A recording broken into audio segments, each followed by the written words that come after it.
राजस्थान में मुख्यमंत्री की कुर्सी को लेकर कांग्रेस के अंतःपुर में जो संघर्ष था, उस संघर्ष का एक नया पहलू, एक नया आयाम अब ये हो गया कि वो लड़ाई गहलोत वर्सेज पायलट की जगह धीरे धीरे गहलोत वर्सेज टेंजन पथ, गहलोत बनाम आला कमान या आला कमान बनाम गहलोत में तब्दील हो रही है। और यही बात पार्टी आला कमान के लिए घाटे का सौदा होती है। अशोक गहलोत और सचिन पायलट में कुर्सी की लड़ाई है, बात समझ में आता है। कोई भी जीते, आप जिसके जो जीत जाए उसी के सिर पे हाथ रख दीजिएगा बाद में, तो आपकी एक प्रभुसत्ता बनी रहती है, आपका औरा बना रहता है, आपका प्रभाव का आभास बना रहता है। प्रभाव ना भी हो तो भी आभास बना रहता है। दिक्कत तब आती है जब नैरेटिव ये सेट होने लगे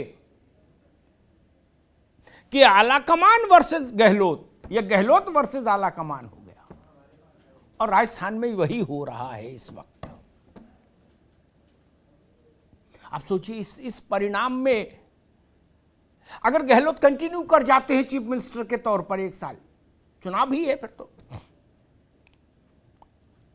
तो उसकी व्याख्या होगी आला कमान ने घुटने टेके, जादूगर का जादू चल गया। और मान लीजिए गहलोत इस द्वंद्व में, इस युद्ध में पराजित हो जाते हैं, तो आला कमान से पराजित होना कोई बहुत विचित्र और अटपटी और अनोखी बात नहीं।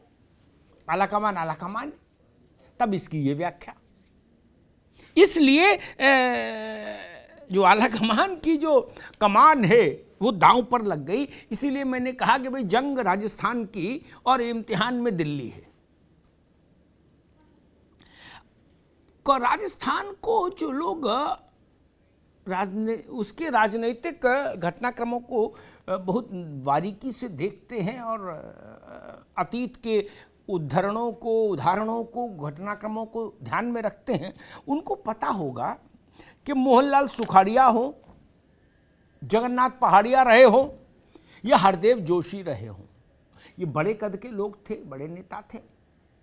ये सब मुख्यमंत्री के पद से आला कमान ने जब हटाया तो ना कहीं हंगामा हुआ, ना कहीं धरना हुआ, ना प्रदर्शन हुआ, ना हाय हाय हुई, ना चिक चिक हुई। इंदिरा गांधी के समय में और इवन हरदेव जोशी को हटा के जब शिवचरण माथुर बनाए गए तो हरदेव जोशी के पास तो 90 से ज्यादा विधायक थे उनके समर्थन में, और 25 विधायक माथुर के पास थे। लेकिन फिर भी राजीव गांधी ने हरदेव जोशी को विदा किया और गवर्नर बना के भेज दिया और माथुर को सीएम बना दिया। ये चमत्कार तो राजीव गांधी कर गए, इंदिरा गांधी छोड़िए। ना शिवचरण माथुर हंगामा कर किए कभी और ना हरदेव जोशी कर पाए। इंदिरा जी की तो बात अलग है, वो दौर भी अलग था और इंदिरा जी की पर्सनालिटी भी अलग थी। मोहनलाल सुखाड़िया बहुत बड़े नेता थे राजस्थान में। इंदिरा जी ने मन बनाया कि सुखाड़िया जी को हटाना है। इंदिरा जी की आदत भी थी, वो बहुत समय तक कोई व्यक्ति मुख्यमंत्री रह ले तो उनको लगता था कि भाई अब इसको थोड़ा हिलाओ डुलाओ, नहीं तो फिर पता लगा ये छत्रप हो जाएगा। तो उन्होंने फैसला किया कि बरकतुल्लाह को चीफ मिनिस्टर बनाएंगे। हंगामा मच गया। उनके पास भी 90 से 100 के बीच में विधायक थे उनके समर्थन में। सब भागे भागे आए दिल्ली, इंदिरा जी से मिले, कहा ना मैडम ऐसा मत करिए, वो सुखाड़िया जी के बिना राजस्थान कैसे चलेगा। सब तरफ अंधकार हो जाएगा। इंदिरा जी ने कहा आप चिंता मत करिए, हर अंधकार के बाद प्रकाश आता है, जाइए अपने अपने वापस घर। और तब्दीली हो गई, बरकतुल्लाह चीफ मिनिस्टर हो गए। यह आज से नहीं, गहलोत साहब कह रहे मैं तो 9 अगस्त को इस्तीफे की पेशकश करे आया था। ये लफड़ा तो चल ही रहा है जब से गहलोत बने हैं चीफ मिनिस्टर, उसी दिन से ये संघर्ष चल रहा है कि बनना सचिन पायलट को चाहिए था, बन गहलोत गए। एक वर्ग लगातार ही कह रहा है। इसलिए मैं कह रहा हूं कि आला कमान के लिए संकट हो गया। ये ठीक है, सोनिया गांधी इंदिरा गांधी नहीं हो सकती, लेकिन आला कमान की आबरू अगर बचनी है, उसकी प्रतिष्ठा अगर बचनी है, उसका मान अगर रहना है, तो उसके लिए फिर इंदिरा गांधी जैसा ही साहस चाहिए होगा। इस दौर में जब कांग्रेस अपने सबसे कमजोर स्वास्थ्य वाले जीवन काल में है, जिसमें उसकी इम्यूनिटी सबसे लो है, क्या तब सोनिया गांधी इतना साहस जुटा सकती हैं? इंदिरा जी, राजीव जी जब ऐसे साहसपूर्ण काम कर गए, बरकतुल्लाह को बना दिया, कहीं शिवचरण माथुर को बना दिया, तो वो तब शायद कांग्रेस केंद्र में सरकार में हुआ करती थी, कई राज्यों में सरकार में हुआ करती थी, उसका जलवा जलाल भी होता था। आज तो कांग्रेस सबसे कमजोर जीर्ण शीर्ण अवस्था में खुद है, तब साहस करना बड़ी चुनौती का काम है। दो सवाल बड़े हैं तो अलग अलग, लेकिन एक दृष्टि से इंटरलिंक्ड भी हैं, जुड़े भी हैं। आप सचिन पायलट को मुख्यमंत्री घोषित कर दे, एक आला कमान मान लीजिए कि सचिन पायलट होंगे मुख्यमंत्री, तो भारतीय जनता पार्टी राजस्थान में अगर पायलट के साथ दांव लगा सकती है तो गहलोत के साथ भी लगा सकती है।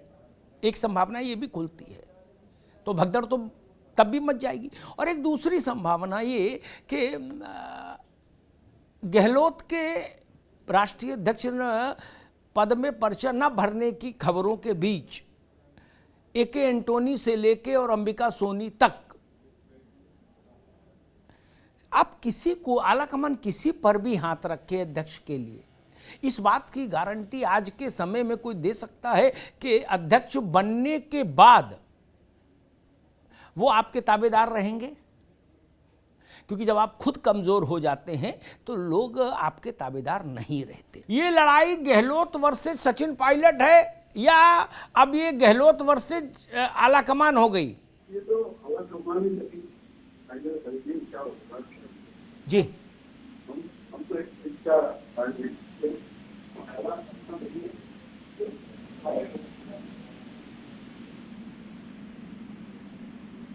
बिश्नोई साहब, आपको आवाज मिल रही है? जी।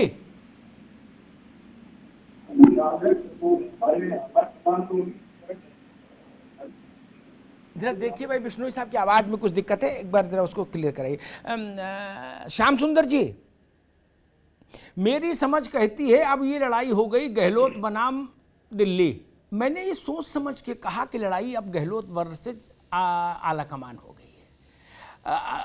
अजय माकन हो और चाहे खड़गे हो, वो कुछ भी नहीं ना, वो कांग्रेस हाईकमान के प्रतिनिधि के तौर पर वहां थे, ठीक, उनके दूत थे।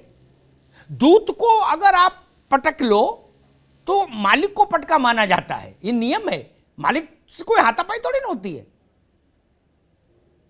हमने अपना प्रतिनिधि भेजा श्याम सुंदर जी के यहाँ, श्याम सुंदर जी ने उसके 2 कान के नीचे लगा दिए, बोले भैया आपसे तो कुछ कहा ही नहीं। नहीं, आपने मेरे ही मारा भाई। अजय माकन वहां कोई अंताक्षरी खेलने गए थे? नहीं ना। ये खटके, इसलिए मैं कह रहा हूं अब ये लड़ाई बड़ी हो गई। जो ना मानियो ब्रह्मसर तो महिमा मिटे अपार, जो कुछ बचा वो सब डूब जाएगा। गहलोत का उतना नुकसान नहीं है, जी लिया, सब देख लिया, क्या देखेंगे, कितना देखेंगे। 40 साल से पदों पर हैं, 40 साल, 4 दशक। अब क्या करेंगे भाई? अमेरिका के राष्ट्रपति तो बनेंगे नहीं। अरे लड़का सेट हो जाए उसके बाद गंगा नहाए, उनको क्या करना है क्या? लेकिन कांग्रेस आला कमान तो संस्था हमेशा रहेगी। जवाहरलाल जी के समय में भी कांग्रेस हाईकमान था, सोनिया जी के समय में भी, आगे भी रहेगा, राहुल और प्रियंका के बच्चों तक जाएगा।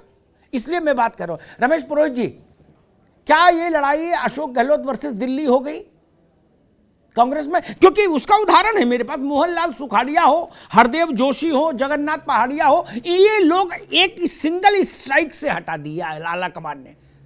सबके पास 90-90, 100-100 विधायक थे, जितने नाम मैंने 3 लिए, और सबको एक सिंगल ऐसे किया और हटा दिया, और उनकी जगह मिनिएचर बैठा दिया। बरकतुल्ला और मोहनलाल सुखाड़िया में कोई जोड़ था? नहीं ना, बैठालना था तो इंदिरा जी ने बैठाल दिया। वो काम अभी तो नहीं हो पाया। होता क्या है, अपन आदमी के शरीर से समझ लें, ठीक? जब आदमी 80 साल का, 90 साल का हो जाए, हैं, बोलने पे खांसे, चलने पे हाँफे, क्या तो लड़का छोड़ो, नाती पोता भी बात नहीं सुनते। कोई बड़ी बात है इसमें? और जब आपके पास जलवा था, जब जलवा था तो हैदराबाद एयरपोर्ट पर राजीव जी ने टीएन अंजैया को भगा दिया था, चीफ मिनिस्टरशिप से हटा दिया था एयरपोर्ट पर खड़े खड़े। तब जलवा था। ये समझ लीजिए कि जवानी के दिनों में जलवा जो होता है, वैसे मान लीजिए कांग्रेस का। अब बुढ़ापा है, कोरोना के चलते फेफड़े में वैसे शक्ति कम हो जाती है, पता ही है आपको। 4 कदम भी चलो तो हाँपने लगते हैं। तो फिर गहलोत भी लड़ सकते हैं, पायलट भी लड़ सकते हैं, और डाटा सोरा कौन है वो भी लड़ सकते हैं, कोई भी खड़ा हो सकता है।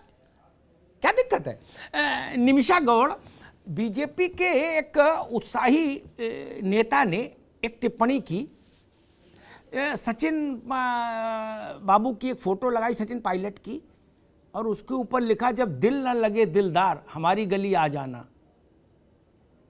भाजपा मतलब खिड़की दरवाजे खोले नहीं, तोड़े दे रही है।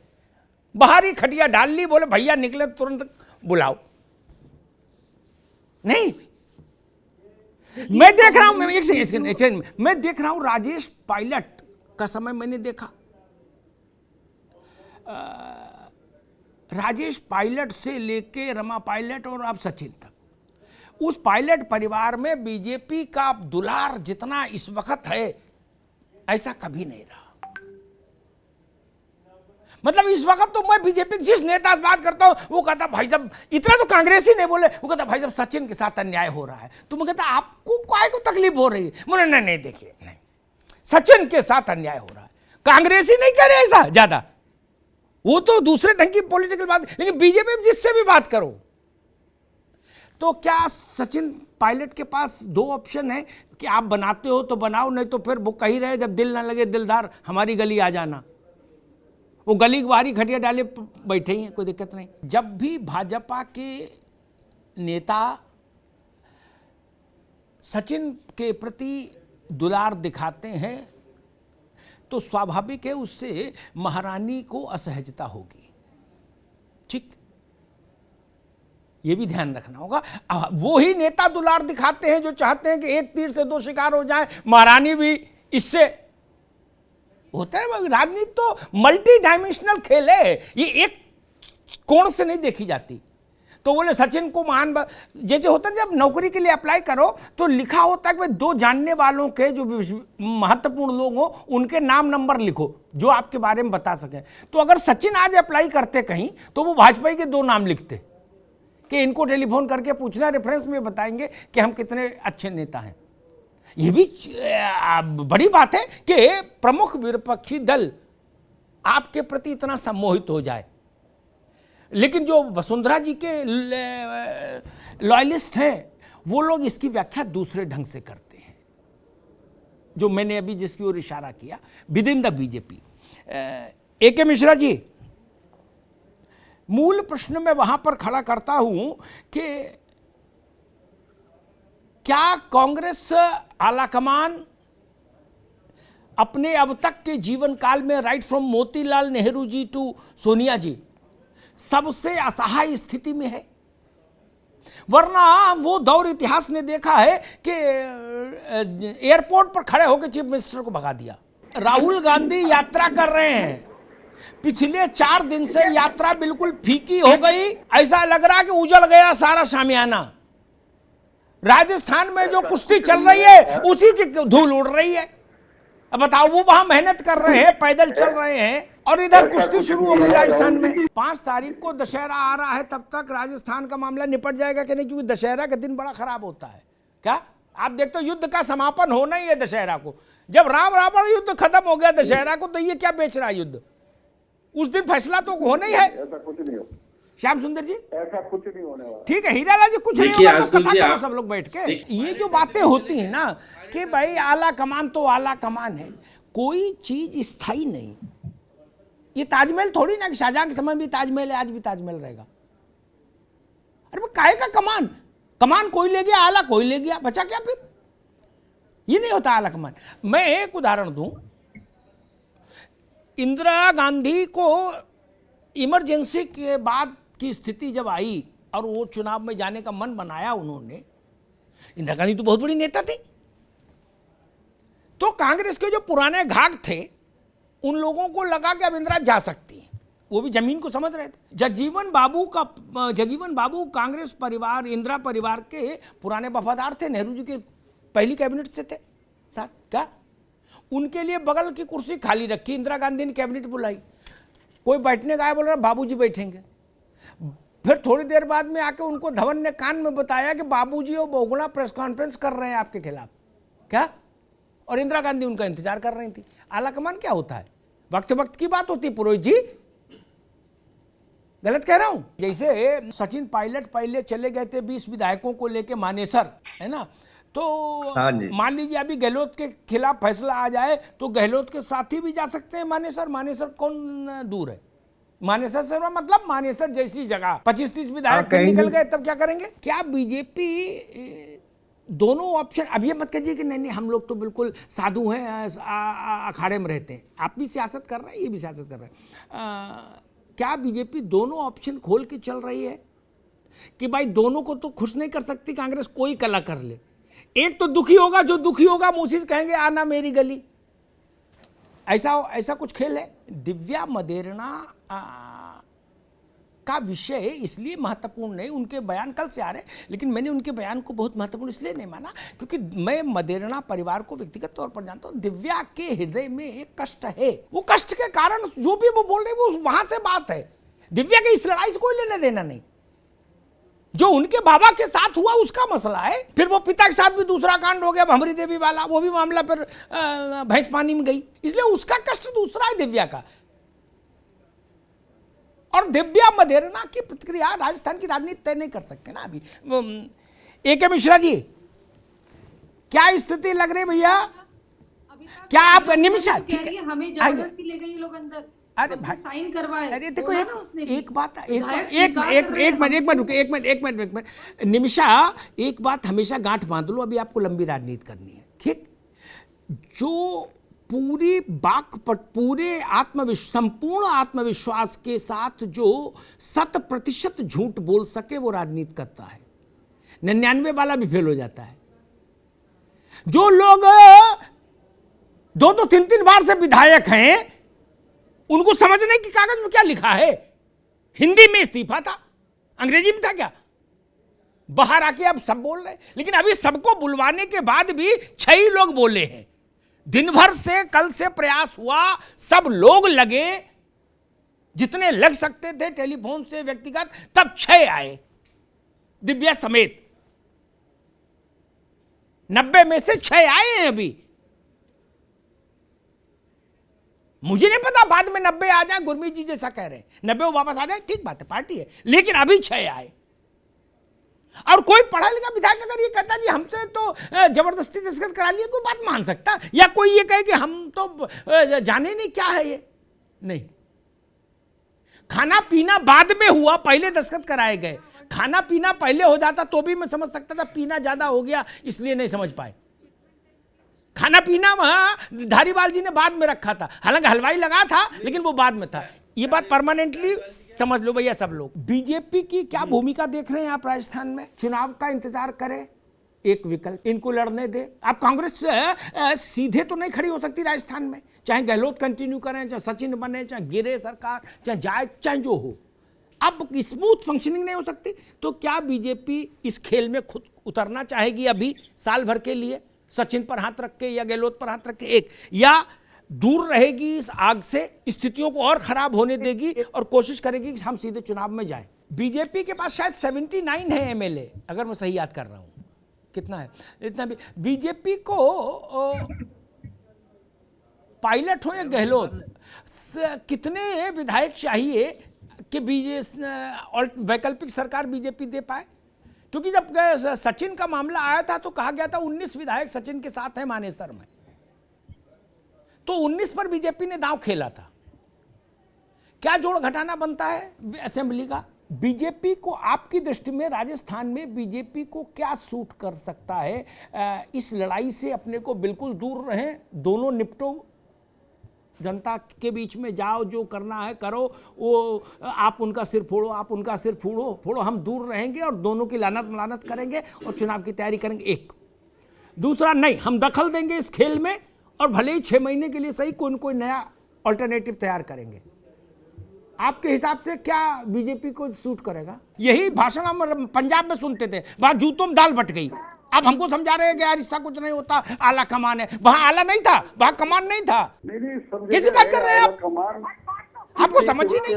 पार्टी चली गई, सरकार चली गई, सब डूब गए, सबका मुंडन हो गया, आपको फिर भी लग रहा कि आला कमान है। चुनाव के बाद तो क्या होता है वो तो खुद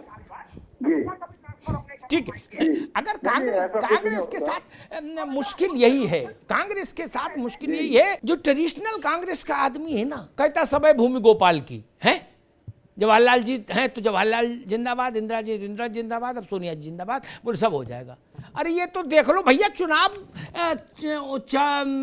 42-43 विधानसभा चुनाव हुए, जब राहुल जी मेन स्ट्रीम में है, तब से हीरालाल जी को अंदाज ही नहीं, उसमें से 39 हार गए कांग्रेस। किस दुनिया में हो महाराज? जागो, ये तो देखो, 2 लोकसभा चुनाव हार गए। भाई राजनीति करने आए ने तो एनजीओ में काम नहीं करते हीरालाल जी। राजनीति करने आए हैं तो चुनाव लड़ना होगा तो जीतना भी चाहेंगे। आला ठीक चलते हैं, ठीक है। स्थानीय नेता भी होता है जी।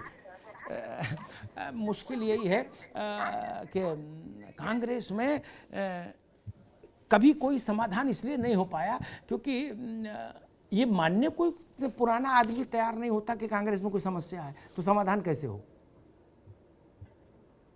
जैसे गांव में आदमी होता है, वो कहता पीर बाबा सब ठीक करेंगे। अब आदमी को हो गया कैंसर, वो कह रहा पीर बाबा ठीक करेंगे, हैं? जुमे को जाएंगे, बतासा चढ़ाएंगे, सब ठीक हो जाएगा। मर गया आदमी क्योंकि उसको इलाज चाहिए था, और भैया कह रहे थे झाड़ फूक कराएंगे। झाड़ फूक से तो फिर ठीक नहीं होता।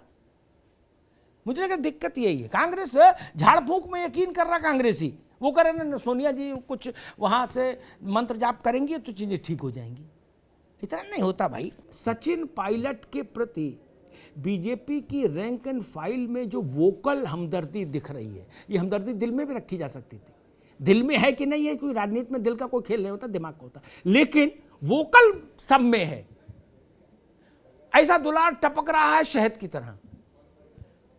रमा पायलट भी देखती होंगी ऐसी ऐसी प्रतिक्रियाएं, तो वो सोचती होंगी ऐसा तो हम भी नहीं बोले कभी सचिन को, जैसा बीजेपी वाले बोल रहे हैं। बोले मेरे बच्चा तेरे साथ कितना अन्याय हुआ है, मेरा मन रो रहा है।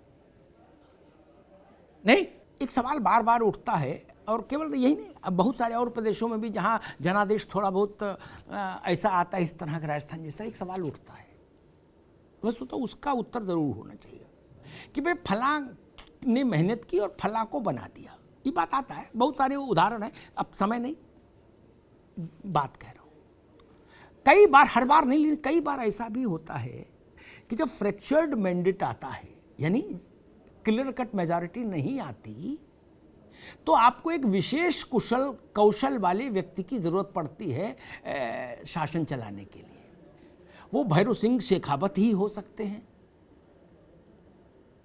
इसी राजस्थान में 2 बार कोशिश हुई भैरव सिंह को रिप्लेस करने की, लेकिन कोई कर नहीं पाया। एक बार तो भाजपा के भी लोग उसमें शामिल थे कोशिश करने में, कर नहीं पाए, क्योंकि सरकार निर्दलियों पर टिकी थी, कमल के फूल पर सरकार नहीं थी पूरी। और भैरव सिंह जी तो भैरव सिंह, उन्होंने वहीं से बैठे बैठे इलाज करा रहे थे विदेश में, हार्ट, दिल का।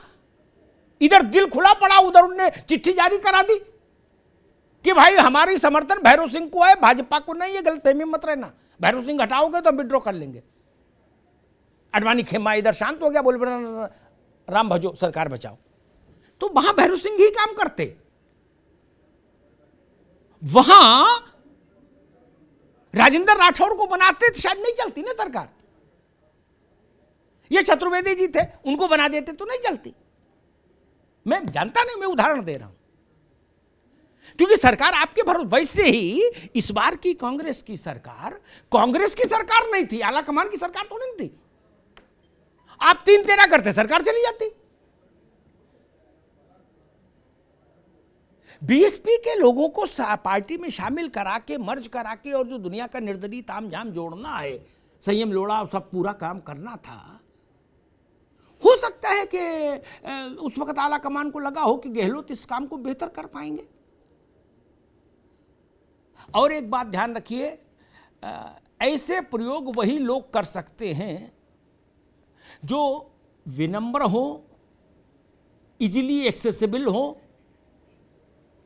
और अक्रॉस द पार्टी लाइन जिनका संपर्क हो। भैरव सिंह और अशोक गहलोत दोनों को इस कसौटी पर कस के देख लीजिए, शरद पवार को महाराष्ट्र में कस के देख लीजिए, ये वाजपेयी को देख लीजिए, वाजपेयी जी, अटल जी। अपनी बहुमत की सरकार चलाना दूसरा काम है, और दूसरे के सहयोग जब आपको मैंडेट बाध्यकारी है तो आपको फिर दूसरा काम। एक दूसरा, भारतीय जनता पार्टी ने 176 सीट जीती थी, अगर मैं सही याद कर रहा हूँ, नंबर में थोड़ा गड़बड़ हो सकता है क्योंकि कागज नहीं रखता। और 66 सीट आई थी बीएसपी की यूपी में। मायावती जी को चीफ मिनिस्टर बनाया था। परिस्थिति ऐसी थी, कैश 20 था। मायावती जी ने कहा भाई मैं ही बनूंगी, आपकी इच्छा हो आओ, नहीं इच्छा अपने घर बैठो। उनके 66 उतने महत्वपूर्ण थे कि उनके बिना सरकार नहीं बन सकती थी, तो मुख्यमंत्री पद देना पड़ा। राजनीति 2-2-4 नहीं होती, कभी ये 2-2-16 हो जाती है, और कभी 2-2-0 हो जाती है।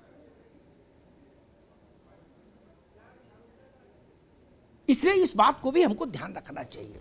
और मुझे जो तस्वीर दिखाई दे रही है, किसी ने बात कही थी, शायद श्याम सुंदर जी ने या किसने, कि राजस्थान की राजनीति पर कोई स्थायी भविष्य की दृष्टि डालने के वक्त हमको वसुंधरा राजे सिंधिया और अशोक गहलोत के बारे में ये तथ्य भी याद रखना होगा कि इन दोनों लोगों ने 25 साल तक, 25 साल मतलब 1/4 ऑफ द सेंचुरी, चौथाई सदी तक राजस्थान की सबसे बड़ी कुर्सी पर किसी तीसरे को नहीं आने दिया, किसी तीसरे को नहीं आने दिया, ना इधर वालों को ना उधर वालों को। या तो सरकार कुर्बान कर दी, लेकिन तीसरे की एंट्री नहीं। लगे नारा वसुंधरा तेरी खैर नहीं, मोदी तुझसे बैर नहीं, ठीक है, लगाओ नारा। निमिषा जी, यहां सचिन पायलट हो और सब लोग चाहे जो करो, लेकिन तीसरे क्यों? वो जानते हैं कि तीसरा आ गया तो ना हम रहेंगे ना तुम रहोगे। तब राजनीति में ऐसा भी खेल होता है। एक उदाहरण दूंगा, ए.के. मिश्रा साहब को याद होगा, दिग्विजय सिंह जी 10 साल चीफ मिनिस्टर रहे मध्य प्रदेश के। अब कांग्रेस के राष्ट्रीय अध्यक्ष के लिए भी वो कुछ चल रहा है उनका सुखबुगाहट। वो मालूम है निमिषा क्या करते थे? मतलब वो नहीं करते, उनके समय में ऐसा होता था कि कांग्रेस विधानसभा में अच्छा परफॉर्म करती थी, लोकसभा में बहुत कम परफॉर्म करती थी। लोग उसकी व्याख्या इसे भी करते थे कि दिल्ली में चीफ मिनिस्टर तभी मजबूत रहेगा जब दिल्ली कमजोर रहेगी। ये भी एक व्याख्या है। और जब दिल्ली इंदिरा जी जैसी मजबूत हो जाती है तो चीफ मिनिस्टर मजबूत नहीं होते। इंदिरा जी के समय देख लीजिए, कोई चीफ मिनिस्टर मजबूत कभी हो ही नहीं पाया। वो तो हिला के देखती थी, जैसे पेड़ लगा के देखते हुए जड़ पकड़ ली, बोले इसको हटाओ, दूसरे गमले में लगा दो, ताकि पेड़ ना बने। एक है मसला। लेकिन मुझे ऐसा लगता है कि ये संकट बड़ा नहीं होता अगर आला कमान मजबूत होता। और आला कमान में ये भी नहीं कहूंगा सोनिया जी की कोई गलती है ना। कोविड के एक व्यक्ति है, कोविड से पहले 10 किलोमीटर पैदल चल लेता था, कोविड के बाद अब 1 ही किलोमीटर चलना मुश्किल है, तो इसमें उसका दोष नहीं है। कोविड हो गया इसलिए नहीं चल पा रहा। कांग्रेस पार्टी भी उसी स्थिति से गुजर रही है, उसमें स्टेमिना ही नहीं है, कहां से पराक्रम करेगी? यही समस्या है कांग्रेस के साथ। आप आला कमान तब होते हैं, मोदी जी की सबसे बड़ी खासियत क्या है, विशेषता क्या है? अगर वन लाइनर हम दें, मेरी बात से मेरे ख्याल से सारे मित्र सहमत होंगे, पुरोहित जी भी, श्याम सुंदर जी भी, और दोनों विधायक गण और मिश्रा जी और निमिषा जी, क्योंकि मोदी इस वक्त हिंदुस्तान के सबसे बड़े राजनीतिक चेहरे हैं जो चुनाव जिताने की सबसे बड़ी गारंटी है। उनसे बड़ी गारंटी चुनाव जिताने की कोई नहीं, नो। उनसे ज्यादा स्ट्राइकिंग रेट किसी का नहीं। आप उनकी बात से सहमत हो असहमत हो, उससे कोई फर्क नहीं पड़ रहा। लेकिन बीजेपी की टिकट जिसको मिल जाती है वो मान के चलता है 70% तो विधायक हो ही गए गुरु, 75%। क्या कांग्रेस की मिलती तो आदमी मान के चलता है 30%, 40%, 10%, 20%, कहीं कहीं यूपी में मान के चलता है 0%। गलती से जीत जाए तो अलग बात। ये फर्क है। 2019 से लेके 22 तक सोचिए कितना समय हुआ, छोटा सा। इसमें बीजेपी ने 5 मुख्यमंत्री बदले। आपने कहीं चू भी सुना? गुजरात का मुख्यमंत्री 12 बजे प्रधानमंत्री जी के साथ जूम में था, मीटिंग में, क्या? और 2 बजे उनको खबर मिलती है कि पूरा मुख्यमंत्री समेत कैबिनेट रिप्लेस कर दी। फिर भी कहीं मीटिंग नहीं हुई, कहीं धरना नहीं हुआ, कहीं होटल में नहीं जाना पड़ा किसी को। 5 मुख्यमंत्री बदल दिए। ये अथॉरिटी कहां से आई? ये अथॉरिटी इसलिए आई कि वो जिता सकते हैं। और कांग्रेस में गांधी परिवार के पास ये अथॉरिटी इसलिए नहीं है क्योंकि उनकी चुनाव जिताने की क्षमता इस वक्त अपने अब तक के जीवन काल में सबसे निचले पायदान पर है। वो क्षमता बढ़ेगी तो गहलोत भी सुनेंगे, पायलट भी सुनेंगे। वो क्षमता नहीं बढ़ेगी तो जैसे अमरिंदर सिंह ने नहीं सुना, सिद्धू ने नहीं सुना, वैसे ही आगे लोग भी नहीं सुनेंगे। ये ध्यान रखिए। धन्यवाद।